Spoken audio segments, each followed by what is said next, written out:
नमस्कार, उत्तराखंड के खास पेशकश में आपका स्वागत है। मैं हूं आपके साथ अनाया शर्मा। शुरुआत करेंगे खबरों की, लेकिन रुक कर लेते हैं आज की बड़ी खबर की। और देहरादून से इस वक्त की बड़ी खबर आ रही है, जहां पर सलक्यारा टनल हादसे को करीब 100 घंटे पूरे हो चुके हैं। आपको बता रहे हैं कि 100 घंटे पूरे हो गए हैं हादसे को, और टनल में अभी तक 40 मजदूर फंसे हैं। वही रेस्क्यू ऑपरेशन जारी है। हाई पावर ड्रिलिंग मशीन से बचाव कार्य किया जाएगा। वहीं करीब 60 मीटर मलबा हटाना अभी बाकी है। 12 घंटे जिसमें समय है लग सकता है। रेस्क्यू ऑपरेशन लगातार जारी है। बताया जा रहा है कि 40 मजदूर इस टनल में फंसे हुए हैं। आपको बता दें कि भूस्खलन जमीन धंसने की वजह से 40 मजदूर इसमें फंस गए थे, जिसका लगातार आज 5वां दिन है। और 5 दिन आज भी लगातार रेस्क्यू ऑपरेशन इनका जारी है। वहीं हाई पावर ड्रिलिंग मशीन से अब इनका बचाव कार्य किया जाएगा। देहरादून से बड़ी खबर आपको बता रहे हैं, जहां पर सलक्यारा टनल हादसे में फंसे हुए मजदूरों का बचाव कार्य लगातार जारी है। इस पर बड़ी अपडेट आई है कि अब हाई पावर ड्रिलिंग से इनका बचाव कार्य किया जाएगा। आपको बता दें कि आज 5वां दिन है इन मजदूरों के अंदर फंसे होने का, और इनको लगातार ऑक्सीजन अंदर पहुंचाया जा रहा है। उसके बाद आज बड़ी अपडेट आई है, जिसपे बताया जा रहा है कि हाई पावर ड्रिलिंग मशीन से अब इनका बचाव कार्य किया जाएगा।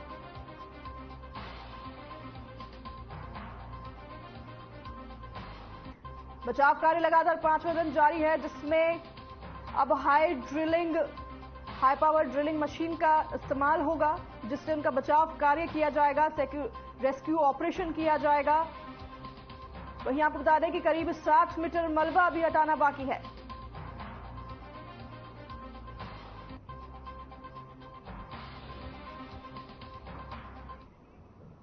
चलिए रुक करते हैं अब खबरों की ओर। उत्तरकाशी के सलक्यारा में हुए टनल हादसे की मुख्यमंत्री पुष्कर सिंह धामी पल पल की अपडेट अधिकारियों से ले रहे हैं।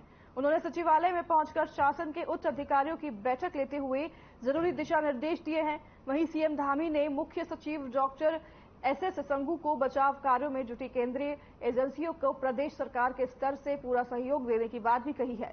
साथ ही मुख्यमंत्री ने अधिकारियों को कहा है कि बेहतर समन्वय से ही इस विषय परिस्थिति से निपटा जा सकता है। वहीं पत्रकारों से बातचीत में सीएम धामी ने कहा कि कठिन परिस्थितियों के बावजूद जल्द से जल्द रेस्क्यू ऑपरेशन को पूरा किया जाएगा।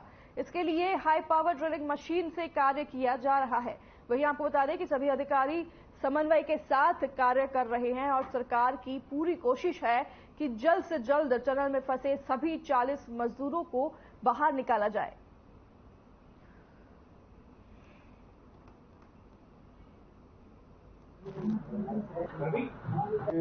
वहाँ पर जिस प्रकार से मलबा लगातार आ रहा था, पहले से काम चल रहा था और बीच बीच में व्यवधान आ जा रहा था, इस सबको देखते हुए जो नई तकनीकी की जो मशीन है, जो इसमें ड्रिल करती है और ड्रिल करके पाइप को फिट करती है, वो मशीन कल वायुसेना के हवाई जहाज से यहाँ पर पहुँच गई है और अब मशीन इंस्टॉल हो गई है, वहाँ पर काम करना भी शुरू कर दिया है। NHI, DCL और भारत सरकार के अधिकारीगण सभी एक दूसरे के समन्वय के साथ वहाँ पर काम कर रहे हैं।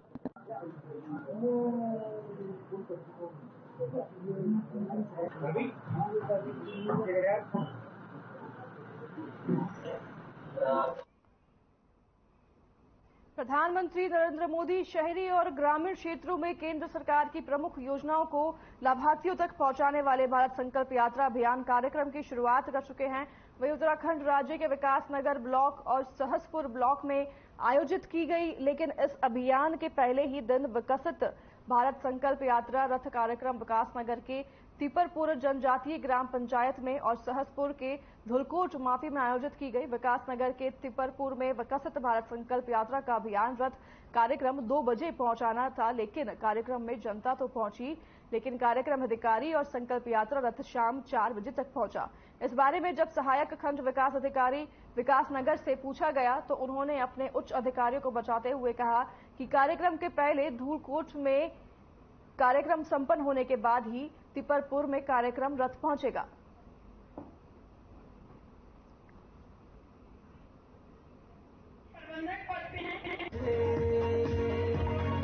इस बारे में ये कहूँगी कि इसमें सारे विभागों द्वारा प्रतिभाग किया गया है। जो यहाँ की जनता है, महिलाएं, उनको यहाँ की योजनाएं और जो जिनको उज्ज्वल योजना है और बैंक के द्वारा जो भी जानकारी है उनको वो जानकारी प्राप्त हुई है।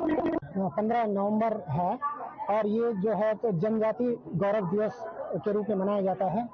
इसमें प्रधानमंत्री जी का ये संदेश है कि जो अनुसूचित जनजाति बाहुल्य जो ग्राम पंचायतें हैं उनमें इन कैंपों को लगा करके जन जागरूकता फैलाना है और सभी कार्यक्रमों के विषय में अंतिम व्यक्ति तक इस मैसेज को पहुंचाना है कि कोई भी व्यक्ति किसी योजना से वंचित न रहे। जनजातीय गौरव दिवस के उपलक्ष्य में ये विकसित भारत संकल्प यात्रा का कार्यक्रम शुरू किया गया है। इसको जनपद देहरादून से राज्यपाल महोदय द्वारा हरी झंडी दिखाकर के वैन एक रवाना की गई है। IEC वैन है और इसका मेन जो उद्देश्य है वो है रीचिंग आउट दी अनरीच्ड। इसका मुख्य उद्देश्य यही है कि जो लोग अभी भी लाभार्थी हमारे रह गए हैं, जो भी सरकारी विभागीय योजनाएं हैं उनसे वंचित रह गए हैं, उन सब लाभार्थियों का चयन करना।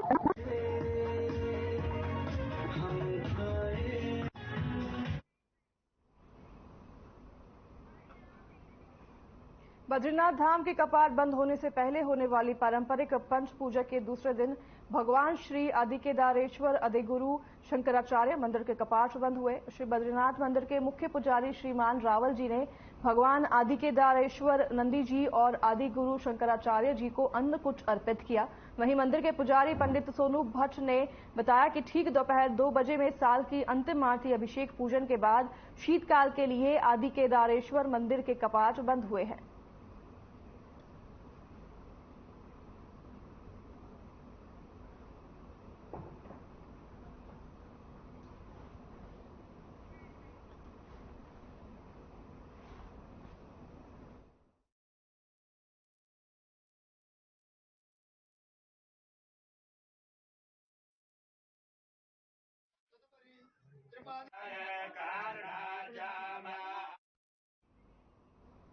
विश्व प्रसिद्ध कॉर्बेट नेशनल पार्क का ढिकाला जोन पर्यटकों के भ्रमण के लिए खोल दिया गया है और अब पर्यटक इस जोन में डे विजिट के अलावा रात्रि विश्राम भी कर सकेंगे।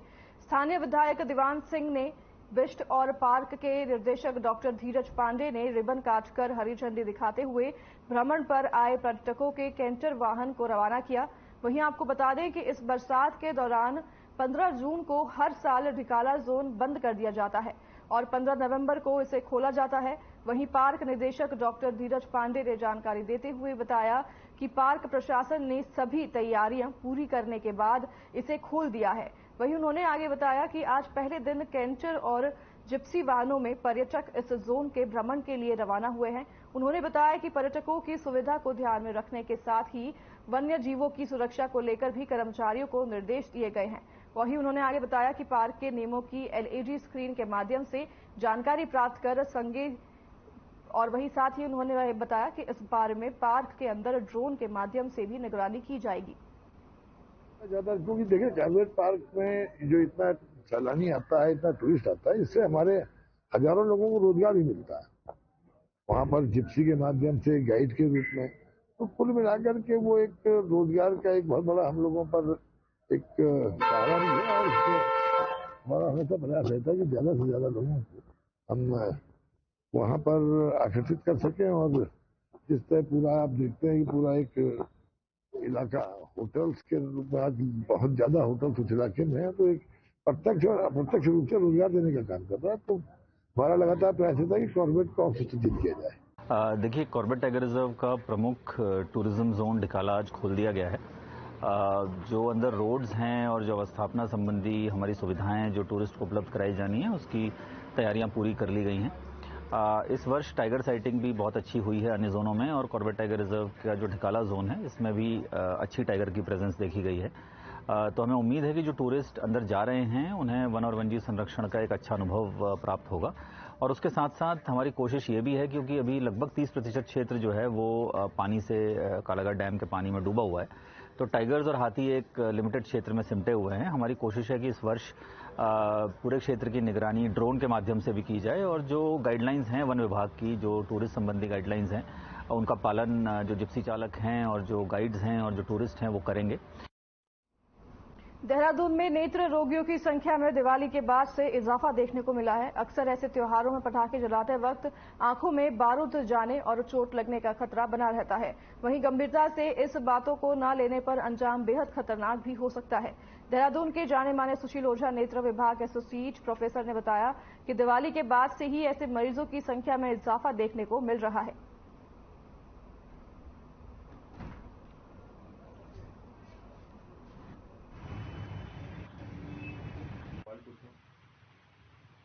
तो चोट देखो दो तरीके की होती है। एक होती है जिसको हम बोलते हैं कि आई बॉल इंटैक्ट है, जिसमें क्लोज्ड ग्लोब इंजरी, तो मैक्सिमम तो वही केसेस हैं।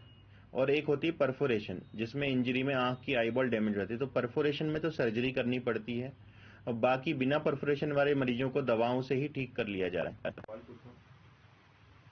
थोड़ा पीछे से देखो।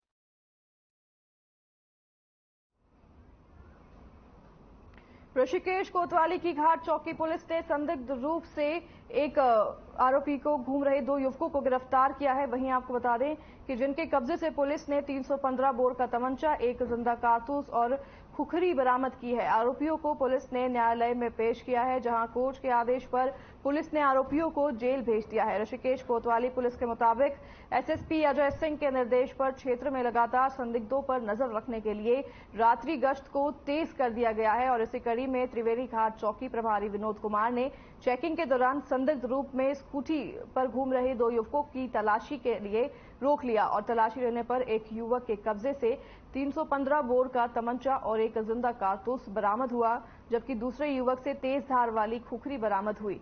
पूछताछ करने पर दोनों ही युवक को स्पष्ट जवाब नहीं दे सके। इसके बाद पुलिस ने दोनों युवकों को अवैध रूप से हथियार रखने के आरोप में गिरफ्तार कर लिया है।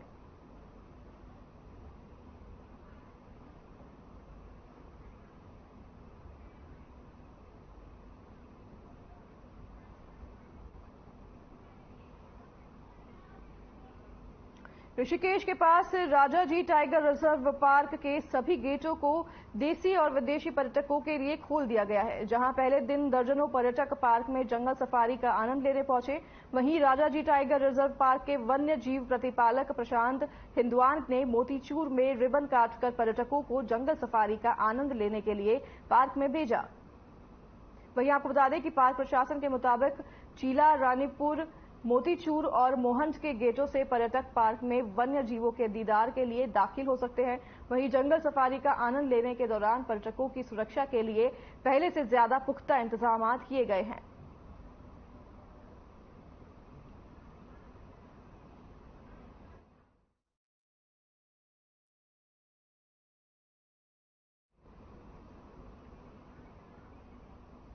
खबर पौड़ी जिले के दहल चोरी क्षेत्र से है, जहां पर दीपावली के बाद और हर साल मघु घोरेश्वर महादेव मंदिर में लगने वाले कांडा मेले में इस साल भी श्रद्धालुओं का हुजूम देखने को मिला है। वहीं आपको बता दें कि मजीन कांडा मेला समिति और मंदिर के पुजारियों ने वैदिक मंत्रोच्चार किया, जहां मंदिर के कपाट सुबह करीब 8 बजे भक्तों के दर्शनार्थ के लिए खोले गए।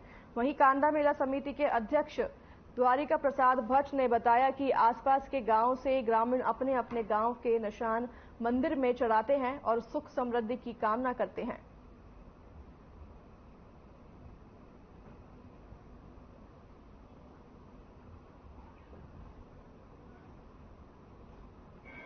और गंगा प्रसाद ज्यादा होता था, अब शांति है और मनोरंजन भी है, सही है, सब ठीक है। हमारी तरफ से तो बहुत मतलब जब से हमने देखा है अपनी उम्र से 10-11 साल की उम्र से आज मैं 75वां साल लगा मेरे को, अब हम देख रहे परिवर्तन काफी आया है।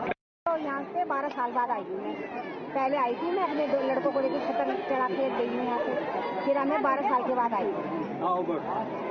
पहले में अब जमीन आसमान का फर्क है, पहले इतना वो नहीं थी, अब काफी इन्होंने फैसिलिटी भी कर दिया। अब माँ के जो भी मन्नत होती है एकदम पूरी हो जाती है। ये मेला हम लोग आयोजन करते ग्राम कांडा जो इसके पुजारी हैं वही है। हर साल दीपावली के बाद 2 दिवसीय मेले का हम लोग आयोजन करते हैं और बड़े यहाँ पे क्षेत्रीय लोग और क्षेत्रीय नहीं पूरे उत्तराखंड से लोग यहाँ पे एक बार अपने बच्चों के जीवन काल में जरूर भेंट स्वरूप निशान लेके आते हैं। और जो यहाँ के ध्यान कहीं भी उत्तराखंड या भारतवर्ष में कहीं भी हो, वो भी अपने मायके से आके और पंचघोष में अपने लड़कों का निशान भेंट स्वरूप यहाँ पे और यहाँ पे जो है हमने 3 दिन पहले से व्यवस्थाएं बना ली थी, कहाँ पे दुकानें लगेंगी, कहाँ से लाइन लगेगी, और पूरा उसी हिसाब से हमारा प्रत्येक ड्यूटी पॉइंट हमने बनाया था और उसमें पुलिस बल तैनात किया गया है। कल जो है 23 निशान हमारे यहाँ पर मंदिर में चढ़ाए गए थे। सकुशल वो कल का मेला छोटा कांडा का समाप्त हुआ था। आज बड़ा कांडा हम बोलते हैं इसको। आज जो है हमारी प्रत्येक पॉइंट पर ड्यूटी लगी है।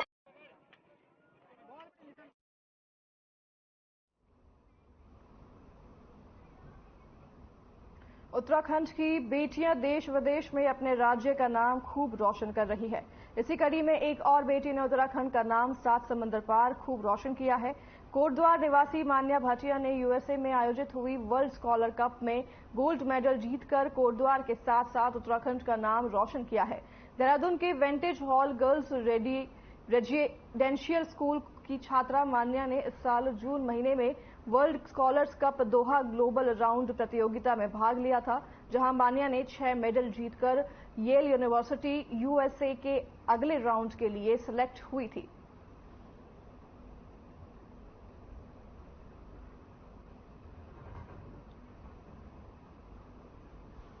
स्कॉलर्स कप WSC का था। इसमें हमने सबसे पहले रीजनल राउंड में पार्ट करा था, जो कि मसूरी में था।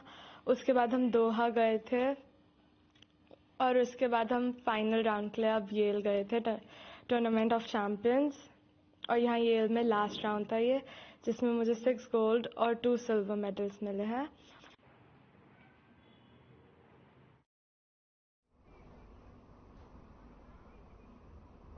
भारतीय क्रिकेट टीम के पूर्व कप्तान महेंद्र सिंह धोनी 20 साल बाद पत्नी साक्षी और अपने कुछ दोस्तों के साथ बुधवार को अपने पैतृक गांव लुआली पहुंचे और इस दौरान उनकी एक झलक पाने के लिए प्रशंसकों की भीड़ जुट गई।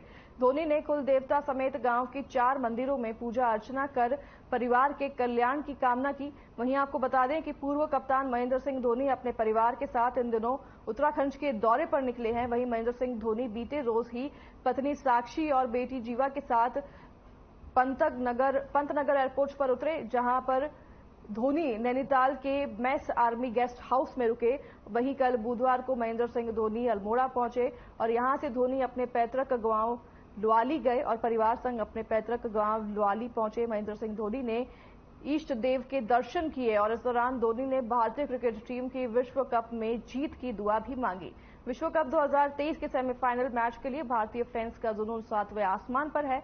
वहीं दोनों टीमें विश्व कप 2019 के सेमीफाइनल में भी भिड़ी थी, जिसमें भारतीय टीम को हार का सामना करना पड़ा था, लेकिन टीम इंडिया ने मैच को जीतकर हिसाब चुकता कर लिया है।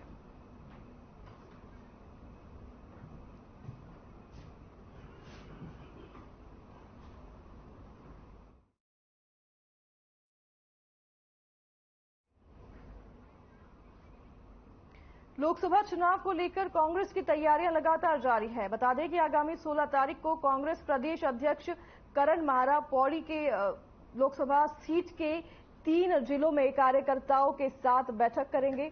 वहीं जानकारी देते हुए करण माहरा ने बताया कि लोकसभा चुनाव को लेकर कांग्रेस द्वारा कार्यकर्ताओं को जिम्मेदारी सौंपी गई है। इसके साथ ही आगामी 16 तारीख से पहले चरण में चमोली जनपद के कार्यकर्ताओं का सम्मेलन होगा। वहीं आपको बता दें कि इसके बाद रुद्रप्रयाग और पौड़ी जनपद का सम्मेलन किया जाएगा और इस सम्मेलन में सभी बूथों से 3-3 कार्यकर्ताओं को आमंत्रित भी किया गया है। उन्होंने आगे बताया कि 1170 मंडल का गठन किया गया है। इसके अलावा 835 बूथ बनाए गए हैं।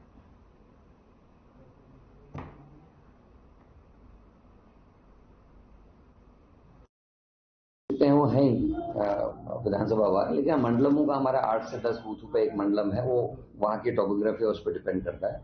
1170 के आसपास हमारे मंडलम पूरे प्रदेश में मंडलम।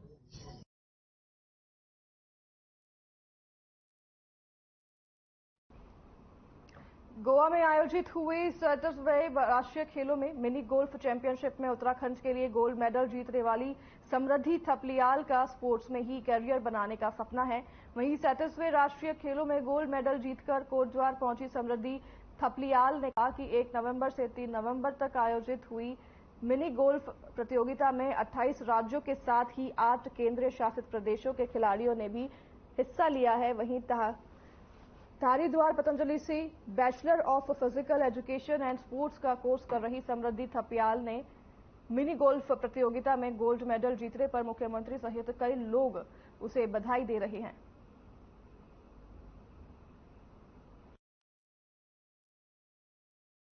31 से हमारा टूर्नामेंट स्टार्ट हुआ, जो हमारा 3 तारीख तक चला। फिर 4 तारीख को हमारी मेडल सेरेमनी हुई, जिसमें मुझे गोल्ड मेडल मिला मिनी गोल्फ में। और जो मेरे साथी थे उनमें टीम इवेंट में ब्रॉन्ज मेडल मिला और डबल इवेंट में भी ब्रॉन्ज मेडल मिला। आगे चल के क्या करना चाहती है? आगे मेरा करियर स्पोर्ट्स में ही है। जो डिग्री मेरी BPS है, bachelor of physical education and sports, उसमें आगे जैसे करियर कोच बन सकते हैं और प्रोफेसर बन सकते हैं। तो मेरा जो है, मुझे कोच बनना है। जैसे मेरा अभी मेन गेम जो है वो वॉलीबॉल है, तो उसमें मुझे आगे कोच वगैरह बनना है। बड़े महसूस कर रहे हैं। मतलब ये है कि जैसे कहते हैं गुदड़ी के लाल, हमारे पास कुछ नहीं था, हमारे बेटे ने चुन लिए, तो बहुत बड़ी बात है। बाकी तब देखो ईश्वर की इच्छा क्या होगी, बस बढ़िया। सरकार से अब सरकार से क्या कहना है, सरकार अगर देगी तो बढ़िया है, नहीं तो जयराम जी की। वैसे आजकल के पहले भी खाली आश्वासन मिलते हैं सरकार की तरफ से, बाकी होता कुछ नहीं।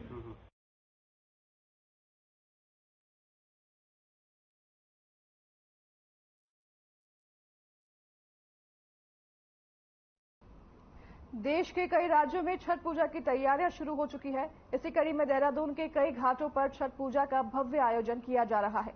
हमें आपको बता दें कि छठ पूजा में डूबते उगते सूर्य को अर्घ्य देने का खास महत्व है। वहीं बिहारी महासभा ने मुख्यमंत्री से पूजा को देखते हुए घाट पर चेंजिंग रूम और लाइट की व्यवस्था करने का अनुरोध किया है। वहीं आपको बता दें कि छठ पूजा को लेकर बिहारी महासभा की तैयारियां पूरी हो चुकी है। वहीं टपकेश्वर घाट पर कद्दू भारत का महाआयोजन होगा।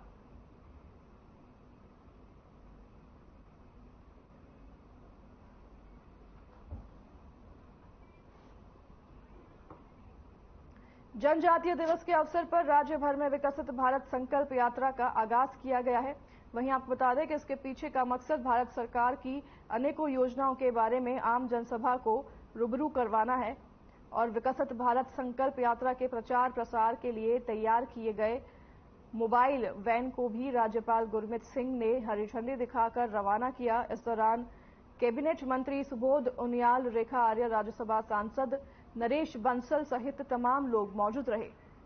संकल्प विकास यात्रा का रथ जनपद देहरादून, धूलकोट और टिपरपुर में आयोजित कार्यक्रम में जाकर लोगों को जागरूक करने का काम करेंगे। वहीं राज्यपाल गुरमीत सिंह ने कहा कि यह यात्रा 15 नवंबर से आगामी 26 नवंबर तक पूरे प्रदेश भर में आयोजित की जाएगी, जिसमें राज्य के अंतिम व्यक्ति तक योजनाओं का लाभ मिल सके। इसके साथ ही राज्यपाल गुरमीत सिंह ने झारखंड के स्थापना दिवस की भी शुभकामनाएं दी।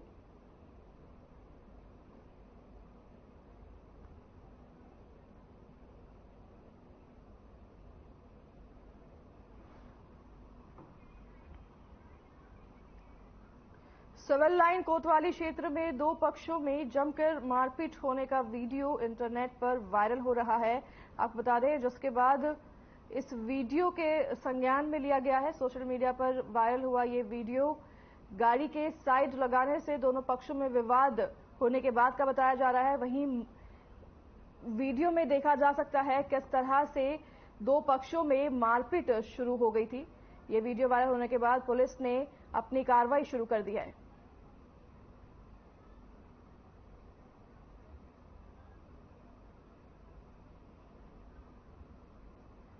आप अपनी स्क्रीन पर देख सकते हैं किस तरह से 2 पक्ष आपस में भिड़ गए और दोनों पक्ष आपस में मारपीट करने लगे, जिसका वीडियो सोशल मीडिया पर तेजी से वायरल हो गया है।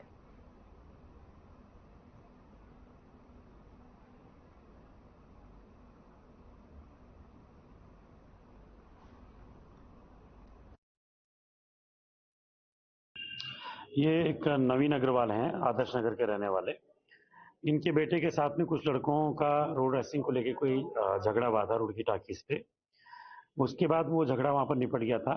उसके बाद दूसरे पक्ष ने जब ये घर जा रहा था रात को आदर्श नगर, आदर्श नगर में जो मलकपुर चुंगी तिराहा पड़ता है, उसमें इन्होंने 10-15 लड़कों ने घेर करके, जब उनको घेर लिया तो उस लड़के ने फिर अपने फादर यानी कि जो हमारे कंप्लेनेंट हैं उनको बुलाया। वो मौके पहुंचे, उन्होंने काफी समझाने की कोशिश करी मारपीट के बीच में कि भाई मारपीट मत करिए। इसमें भाई साहब बच्चे जो है गाड़ी में थे, हमारे तीन जने जो है हमारे गाड़ी में थे बच्चे, मेरा भतीजा, मेरा भांजा और एक मेरा जो है बेटा, और ये प्रकाश होटल के पास खड़े हुए थे। 3 जने एक मोटरसाइकिल पे थे और एक और मोटरसाइकिल थी, उन्होंने रॉन्ग साइड पे शायद आके टक्कर मारी गाड़ी में, और टक्कर मारने के बाद फिर बच्चे जो है गाड़ी से बाहर निकले तो उनके ऊपर वहां पे पहले तो बेल्ट से मारा, माथे पे बेल्ट भी लगी हुई उसके, और मेरे बेटे के भी जो है यहाँ पे जो है पेट के पास जो है घाव है बने हुए बेल्ट के।